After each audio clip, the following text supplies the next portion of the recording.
তাইলে ইমানের ৭৭ শাখা, মানে পুরা ইমান, ইসলামের সবগুলো অংশ নিজের মধ্যে আনতে হবে, নিজের মধ্যে বাস্তবায়ন করতে হবে, তাইলেই সে পরিপূর্ণ দিনদার।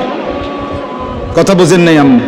একটা লোক তো নামাজ পড়ে মাশাআল্লাহ, কিন্তু উনি মসজিদ থেকে বের হয়ে দোকানে গিয়ে সুদের লেনদেন করে, ওজনে কম দেয়, ধোকা দেয়, মালটার গুণাগুণ মিথ্যা বলে, এই লোকটা কি পরিপূর্ণ দিনদার? একটা তো আছে মাশাআল্লাহ, কিন্তু ওটা তো নাই, ওটা তো নাই। একজন নারী নামাজ তো পড়ে কিন্তু পর্দা তো করে না। একজন পুরুষ ছেলে মেয়ের খাদ্য খাবারের খরচ তো করে, কিন্তু তাদের জন্য টেলিভিশন, নাচ গান এটা দেখার জন্য ব্যবস্থা করে। তো একদিকে দিনদার একটা মানে, তো আরো 10টা মানে না। তো এই লোকটা কি পরিপূর্ণ দিনদার হলো? এই হযরত বলেন ইমানের ৭৭ শাখা, এই সবগুলো শাখায় যে সমানভাবে মানে আমলে অভ্যস্ত হবে তাকেই বলা হবে পরিপূর্ণ দিনদার। তার জন্যই জান্নাত, তার জন্যই জাহান্নামের মুক্তি। সাহাবায়ে কেরাম ইসলাম মানছে কয়টা, ছাড়ছে কয়টা? কথা কয় না। মানছে কয়টা, ছাড়ছে কয়টা? আউলিয়ায়ে কেরাম, যাদেরকে আমরা আউলিয়া বলি, বুজুর্গ বলি, পীর মাশায়েখ বলি, তারা মানছে কয়টা, ছাড়ছে কয়টা? সব মানছে, সব মানছে। ঈমানও ঠিক করছে, ইবাদতও ঠিক করছে, মুআমালাতও ঠিক করছে, মুআশারাতও ঠিক করছে, আখলাকও ঠিক করছে, বাজারও ঠিক রাখছে, আবার কি নামাজও ঠিক রাখছে। স্ত্রী সন্তানের প্রয়োজন পূরণ এটাও ঠিক রাখছে। রাত্রি গভীরে তাহাজ্জুদের নামাজ, আল্লাহর বন্দিগি, জিকির, তেলাওয়াত এটাও ঠিক রাখছে। এজন্য পূর্ণ ইমানদার হওয়া চাই, পূর্ণ দিনদার হওয়া চাই। আমি বাপ কত সময় আপনারা আমার মুখে শুনছেন এই কথাটা, আমি প্রায় বলি যে ও আল্লাহর বান্দারা, বাবা, চাচা, মুরব্বীরা অনেকেই বলে এখন আর বয়স শেষ, ৬০-৭০ বছর হয়ে গেছে, ছেলে ফেলে যায়, মোটামুটি লাইন ফাইন করছি, অন আল্লাহ আল্লাহ করে কোন রকম মরে গেলে হয়েছে, মরলেই হয়েছে, কবরে যাওয়ানোর বাকি আর না। আমি সবসময় বলি যে বাপ, কোন রকম কবরে যাইয়েন না, কোন রকম প্রয়োজনে চেষ্টা করেন আর কিছুদিন বেঁচে থাকতে। চান যে দুনিয়া থাকতে পারেননি, প্রয়োজনে জিফুত্রে বলেন যে টাঙ্গাইয়া তুই তো কোনানে আমনে রে, যাতে আপনি না মরেন। কারণ কোন রকমে মরলে বিপদ আছে, কোন রকম বাঁচলে তারপরও যাই পারেন আফেল মালটা আরো কিছু খাইতেন পারবেন, কিন্তু কোন রকম মরলে ফেরেশতার ফিরায় কবরে আপনি থাকতে পারতেন না। ঠিক কিনা বলেন না কেন? আল্লাহ কি আপনারে আমারে কোন রকম কবরে যাইতে কইছে? তো আপনি দি কোন রকম যাওয়ানোর লাইন ধরছেন। ওয়ালা তামুতুন্না ইল্লা ওয়া আনতুম মুসলিমুন, এর মানে কি পূর্ণ মুসলমান না হয়ে মৃত্যুবরণ করো না। তা আপনি দি কোন রকম? রব্বুল আলামিন বলেন ইয়া আইয়ুহাল্লাযীনা আমানু দুখুলু ফিস-সিলমি কাফা, হে ঈমানদার মুমিন, পুরাপুরি ইসলামের মধ্যে পরিপূর্ণভাবে প্রবেশ করো। দূর একটা আছে 10টা নাই, 10টা আছে 20টা নাই, এমন আপনি যদি বলেন আমি পারবো, পারবেন, আপনি পারবেন, আপনি মানুষ, আপনি গরু ছাগল না। মানুষ পারবে বলেই আল্লাহ তাআলা মানুষের জন্যই বিধান দিয়েছেন, ঠিক কিনা বলেন? ফেরেশতাদেরকে বলছেন আমি জানি যা তোরা জানোস না তা, আমি বুঝাই বানাইছি মানুষ, আমি পারবে সে, আমার হুকুম মানতে পারবে, আমার দ্বীন গ্রহণ করতে পারবে, আমার শরীয়ত নিতে পারবে, আমার বিধান তারা পালন করতে পারবে, এই যোগ্যতা দিয়েই আমি মানুষ বানাইছি। অতএব পারবেন আপনি। বলে যে ভুল হয়ে যায়, ছুটে তো যায়, গুনাহ তো হয়ে যায়, নাফরমানি তো হয়ে যায়। আরে তো চমৎকার বিষয়, আল্লাহ তাআলা বলছে বান্দা রিমুভার তো আমি রাখছি, মুসাবার জন্য তো আমি রাখছি ব্যবস্থা।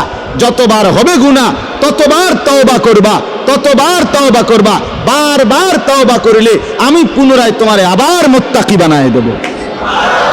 অজু তো ভাঙবেই, আবার অজু করবা, তাইলে তুমি নিয়মিত অজুওয়ালাই হয়ে যাবে। কথা বোঝেন না? একজন মানুষ যদি নিয়ত করে আমি সর্বদা অজু সহ থাকবো, তাহলে এ বেটা তো আর পেশাব করতে পারত না। কেমনি করবে পেশাব? অজু ভেঙে যেত না?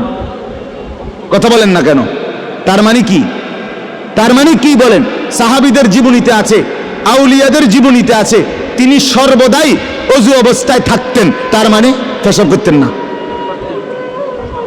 নাপাক হতেন না ওনারা, আবার করে নিতেন অজু। যিনি বারবার অজু ভাঙলেই আবার পুনরায় অজু করে নেয়, তারে কি বলে না অজু ভাঙছে এটা বলে না, তারে বলে উনি সর্বদা অজু অবস্থায় আছেন। যে গুনাহ হলেই মাফ চেয়ে নেয়, তওবা করে নেয়, আবার ছেড়ে দেয়, আর করবে না ওয়াদা দেয়, আবার চেষ্টা করে গুনাহ আর করব না, আল্লাহ তাআলা বলে তুমি মুত্তাকি থাকবা, তুমি আল্লাহওয়ালাই থাকবা, তুমি জান্নাতি হইবা। তো আর সমস্যা কি? তো আর সমস্যা কি? 1000 বারও যদি তওবা ভেঙে যায় আবার করো, আবার ফিরো। এজন্য বাপ, আমরা প্রত্যেকেই পুরা দিন মানতে হবে, ইমানের 77 শাখা সবগুলো মানতে হবে, পুরা দিনদার হইতে হবে। আর এর জন্য বিশেষ শক্তি সঞ্চয়ের জন্য, শরীরের মধ্যে ভিটামিন শক্তি আনয়নের জন্য 6টা জিনিস লাগবে। 1 নাম্বার, এই 10 আয়াতের আলোকে বলতেছি, 1 নাম্বার হলো কিয়ামুল লাইল, তাহাজ্জুদ নামাজ, রাত্রিকালীন নামাজে অভ্যস্ত হইতে হবে। যে ব্যক্তি তাহাজ্জুদ নামাজে অভ্যস্ত হবে, রাতের প্রথম অংশে হোক, রাতের মাঝখানের অংশে হোক, রাতের শেষাংশে হোক, তাহাজ্জুদের নামাজে যে অভ্যস্ত, আল্লাহ তাআলা তার কলজার ভিতরে অসাধারণ শক্তি এবং পাওয়ার দান করে, ফলে সে নেক আমলে অভ্যস্ত হয়, গুনাহ ছাড়তে তার জন্য সহজ হয়। আলাইকুম বিকিয়ামিল লাইল ফাইন্নাহু দা'বুস সালিহিন ক্বাবলাকুম ওয়া হুয়া কুরবাতুন লাকুম ইলা রাব্বিকুম ওয়া মুকাফফিরাতুন লিস-সাইয়্যাত ওয়া মানহাতুন আনিল ইসম। আল্লাহর নবী বলেন, সব সময় আমার উম্মত তাহাজ্জুদ নামাজ পড়িও। আল্লাহর নবী বলেন কেন? যেহেতু এটা আমার আগে আদম থেকে নিয়ে যত নেককার মানুষ ছিলেন প্রত্যেকের আমল ছিল। কেন পড়ো? যেহেতু তাহাজ্জুদ নামাজে বান্দা আল্লাহর সবচেয়ে ঘনিষ্ঠ হয়। আর কেন? যেহেতু তাহাজ্জুদ নামাজ বান্দার রাশি রাশি গুনাহ মাফ করে দেয়। আর কেন? যেহেতু তাহাজ্জুদ নামাজ বান্দাকে গুনাহ থেকে বিরত রাখে। এই 1 নাম্বার আমল কি বলেন? এখন যদি বলেন যে হুজুর নামাজে তো পড়ি না, তো নামাজ পড়েন, 5 ওয়াক্ত নামাজে অভ্যস্ত হন, তার সাথে সাথে তাহাজ্জুদ নামাজ পড়েন। 4 রাকাতই হোক, 8 রাকাতই হোক, 2 রাকাতই হোক, অল্প অল্প করে। যারা আলহামদুলিল্লাহ নামাজি আছেন নিয়মিত, আপনারা প্রত্যেকেই তাহাজ্জুদ নামাজে অভ্যস্ত হন। তাহাজ্জুদ নামাজের সর্বোত্তম সময় হলো কিছুক্ষণ ঘুমাইয়া এরপরে উঠে পড়া, এটা হলো সর্বোত্তম।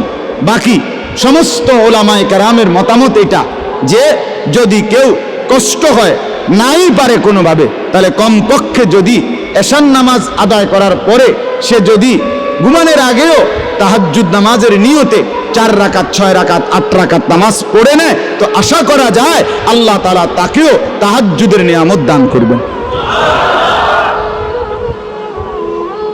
ঠিক আছে না? ইনশাআল্লাহ চেষ্টা করবেন, চেষ্টা করবেন।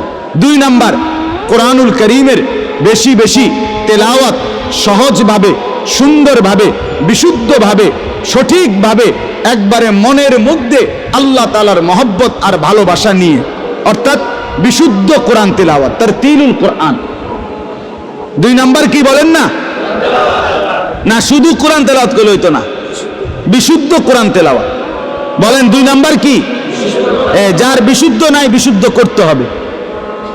আমি ওনার এই বয়স কি আসেনি, কোন বয়স নাই? কি কথা কোন? কোন বয়স নাই আপনার? এসব বললে হইতো না। তাইলে কি 2 নাম্বার আমল কি বলেন? এই কোরআন তেলাওয়াতের বরকতে আল্লাহ তাআলা ওই ব্যক্তির মধ্যে ইসলাম মানা সহজ করে দিবেন, গুনাহ ছাড়া সহজ করে দিবেন। গুনাহ ছাড়তেই মন চাই, আমল করতেই মন চাই। সুবহানাল্লাহ। বলেন 1 নাম্বার কি? সবাই বলেন। 2 নাম্বার কি? 3 নাম্বার আল্লাহ তাআলার জিকির। ওয়াদকুর ইসমা রাব্বিক। 3 নাম্বার আল্লাহ তাআলার জিকির। সকাল বিকাল দুপুর সন্ধ্যা দাঁড়িয়ে বসে শুয়ে হর হালাতে আল্লাহকে ডাকা, জবানে সবসময় আল্লাহকে ডাকা। সুবহানাল্লাহ, আলহামদুলিল্লাহ, আল্লাহু আকবার, লা ইলাহা ইল্লাল্লাহ, সুবহানাল্লাহ, আলহামদুলিল্লাহ, আল্লাহু আকবার, লা ইলাহা ইল্লাল্লাহ, সুবহানাল্লাহ, আলহামদুলিল্লাহ, আল্লাহু আকবার, লা ইলাহা ইল্লাল্লাহ, আস্তাগফিরুল্লাহ, আস্তাগফিরুল্লাহ, আস্তাগফিরুল্লাহ, আস্তাগফিরুল্লাহ, আস্তাগফিরুল্লাহ, আস্তাগফিরুল্লাহ, সাল্লাল্লাহু আলাইহি ওয়াসাল্লাম, সাল্লাল্লাহু আলাইহি ওয়াসাল্লাম, সাল্লাল্লাহু আলাইহি ওয়াসাল্লাম, সাল্লাল্লাহু আলাইহি ওয়াসাল্লাম। আমার বাপ মনোযোগ দিয়া মহব্বতের সাথে হাঙ্গামা না কইরা, বিরাট বড় মজমার দরকার নাই, আপনি একলাই চুপচাপ কোনো ওই হুল্লোর মানে একারে হেসকানি না কইরা নীরবে সুন্দর করে কিছুক্ষণ এরকম জিকির করতে থাকেন, খোদার কসম জিহ্বাটাই মধু হয়ে যাবে,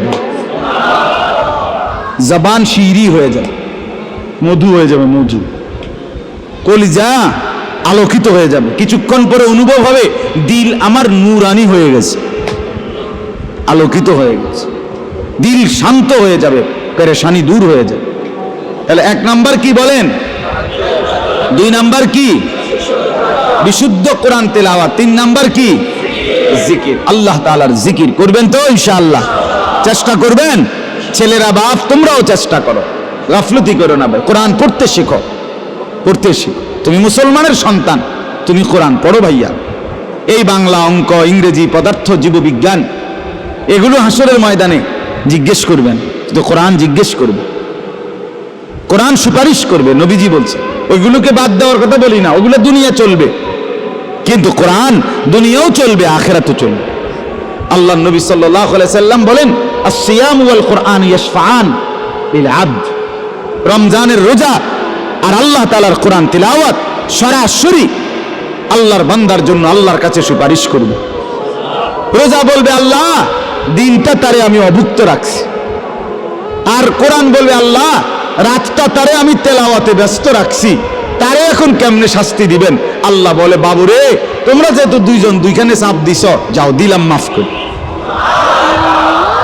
দিলাম।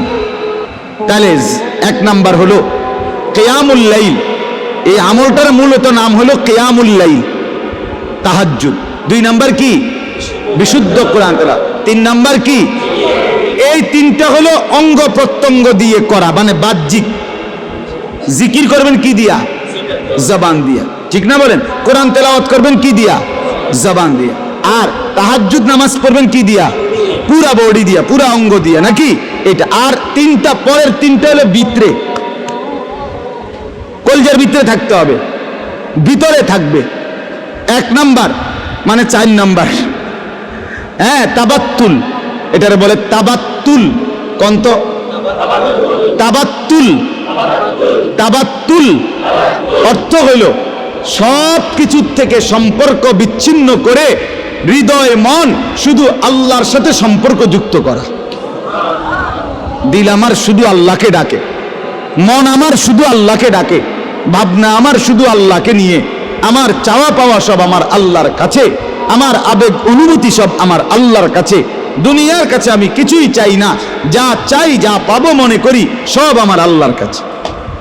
অন্তর আল্লাহর সাথে কি করা? সম্পর্কিত। ও তাবাত্তাল ইলাইহি তাবতিলা, তাবাত্তুল। এইটা এই 4 নাম্বার হলো অন্তরকে আল্লাহর সাথে কি করা? সম্পৃক্ত করা। বলে এটাকে সারাক্ষণ সম্ভব? একটু একটু করে বাড়ান, অল্প অল্প করে বাড়ান, আস্তে আস্তে বাড়ান, আল্লাহ তৌফিক দান করেন। 5 নাম্বার মানে 2 নাম্বার। 5 নাম্বার হলো আল্লাহ তাআলার উপরে সর্বাবস্থায় তাওয়াক্কুল। কার উপরে? তাওয়াক্কুল ভরসা, ভরসা কার উপরে? রব্বুল মাশরিকি ওয়াল মাগরিব লা ইলাহা ইল্লা হুয়া ফাত্তাখিযহু ওয়াকিলা। এই যে আল্লাহকেই একমাত্র ওকিল, অভিভাবক বা আশা ভরসার কেন্দ্রস্থল শুধুই কাকে বানানো? তাহলে অন্তরে সর্বদা কার উপরে ভরসা করা? 6 নাম্বার সবর করা। ওয়াসবির আলা মা ইয়াকুলুন, সর্বাবস্থায় সুখে থাকি দুঃখে থাকি, হ্যাঁ দিলের মধ্যে থাকবে আমার আল্লাহ আছে, আমি আমার আল্লাহর উপরেই ধৈর্য ধারণ করলাম। তাইলে বলেন তিনটা, পরের তিনটা হইল আল্লাহর সাথে অন্তরকে সম্পর্কিত করা, 2 নাম্বার আল্লাহর উপরেই ভরসা করা, 3 নাম্বার সর্বাবস্থায় কি করা? আরবি নামগুলো কোন? তাবাত্তুল, তাওয়াক্কুল, সবর। তাবাত্তুল, তাওয়াক্কুল, সবর। তাবাত্তুল, তাওয়াক্কুল, সবর। 1 নাম্বার কিয়ামুল লাইল, 2 নাম্বার তারতিলুল কোরআন, 3 নাম্বার জিকির, 4 নাম্বার তাবাত্তুল, 5 নাম্বার তাওয়াক্কুল, 6 নাম্বার সবর। 3টা বাহিরে, 3টা ভিতরে। এই 6টা পুরো ইসলাম না, মানে এই 6টায় অভ্যস্ত হইলে বাকিগুলো আস্তে কান টানলে মাথা আসে, সহজ হয়ে যাবে, সহজ হয়ে যাবে। বিশেষ করে তাহাজ্জুদ নামাজ, বিশেষ করে কোরআন তিলাওয়াত, আল্লাহ তাআলার জিকির, এই 3 আমল যখন চালু থাকবে ধীরে ধীরে মজাই লাগবে, অন্তর নূর হবে, আমল করতেই মন চাইবে, গুনাহ দেখলেই ঘৃণা লাগবে, গুনাহ দেখলেই অপছন্দ লাগবে। আল্লাহ তাআলা আমাদেরকে তৌফিক দান করেন। আমার শায়েখ আল্লামা মুফতি মুশতাকুন নবী সাহেবের একটা সুন্দর কথা শুনাই। আমার দেখা আমার হযরত আল্লামা মুফতি মুশতাকুন নবী সাহেব খুব বেশি জিকির করে, উনি একেবারে বেশি জিকির করে। ওনার যদি আপনি 100 না 1000 বয়ান শোনেন, তো 1000 বয়ান এই শুনবেন উনি কিসের কথা বলছে। বয়ানও করে জিকির, নিজেও করে জিকির। আমি মনে করেন কুমিল্লা থেকে সিলেট হুজুরের সাথে 6 ঘন্টার সফর, অনেকবার গেছি হুজুরের গাড়িতে করে। আমার গায়ে হেলান দিয়া হুজুরে শুইছে, মনে করেন আমি দেখছি শুয়ে লাইছে, ঘুমায়ে পড়ছে। যতবার ড্রাইভার মাসুদ ভাই গাড়ি কোনো কারণে ব্রেক করে, সাথে সাথে নড়ে ওঠে না, এই নড়লেই দেখি উনার মুখ দিয়া লা হাওলা ওয়ালা কুওয়াতা ইল্লা বিল্লাহ সুবহানাল্লাহ, কোনো না কোনো একটা তাসবিহ করে। তবে এটা না দেখলাম ঘুমায়। আমি অনেক দিন দেখছি এটা মাকিরি ভাই, এটা কি ধরনের জিন নিগণ, আদত হয়ে গেছে, অটোমেটিকলি নড়লে চড়লে জিকির করে, জিকির করে, আল্লাহ তাআলার জিকির করে। এই যে জিকির, এই জিকিরের ভীষণ পরিমাণ অভ্যস্ততার কারণে তো হযরতের মধ্যে একটা জিনিস আমি শুধু এটা বলার জন্য, একদিন বহুবার বলছে, অনেক সময় বলে, কয় যে আমি যখন ঘর থেকে বের হই, শুনতেছেন হুজুর বলেন, আমি যখন ঘর থেকে বের হই তখন আমি আমার আল্লাহর কাছে বলি, আল্লাহ এই আমার 2টা চোখ, এখন আমি রাস্তায় বের হচ্ছি, এই 2 চোখে যদি রাস্তার কোনো বালু খড়কুটা এরকম কিছু আইসা যদি পড়ে, তাইলে আমার চোখের ভীষণ ক্ষতি হবে, জাহিরি ক্ষতি, বাহ্যিক ক্ষতি হবে চোখের, ঠিকই না বলেন না? বলে আল্লাহ এই ক্ষতি থেকে আমার চোখকে আপনি বাঁচান। সাথে সাথে হযরত বলে, আমি আল্লাহর কাছে বলি, আল্লাহ ঠিক তেমনি ভাবে এই চোখ যদি কোনো ভিন নারীর প্রতি পড়ে, তাইলেও আমার এই চোখের ক্ষতি হবে, আখিরাতে ক্ষতি হবে, আমার এই চোখে সীসা গলাইয়া ঢেলে দেওয়া হবে। অতএব আপনি আমার এই চোখকে বাহ্যিক ক্ষতি থেকেও বাঁচান, আপনি আমার এই চোখকে আখিরাতের ক্ষতি থেকেও বাঁচান। হুজুর বলেন, কয় এই দোয়ার বরকতে, আল্লাহ তাআলার জিকিরের বরকতে, কয় হাজারো ঘন্টা রাস্তায় চলার পরেও আমার কাছে রাস্তায় নজর কোনো দিকে তাকাইলেও গাছ আর মানুষ একই রকম মনে হয়। অনেক দিন বলছে, কয় যে গাছ যেরকম মনে হয় মানুষ এমনই মনে হয়, আলাদা কোনো এটা নিয়ে কি হয় না, কু নজর বদ নজর হয় না। এই জন্য বললাম একটা আমল এখানের মধ্যে জিকির, এটা আরো 100 আমলটাকে কি করে দেয়, সহজ করে। আল্লাহ তাআলা আমাদের প্রত্যেককে তৌফিক দান করেন, কবুল করেন।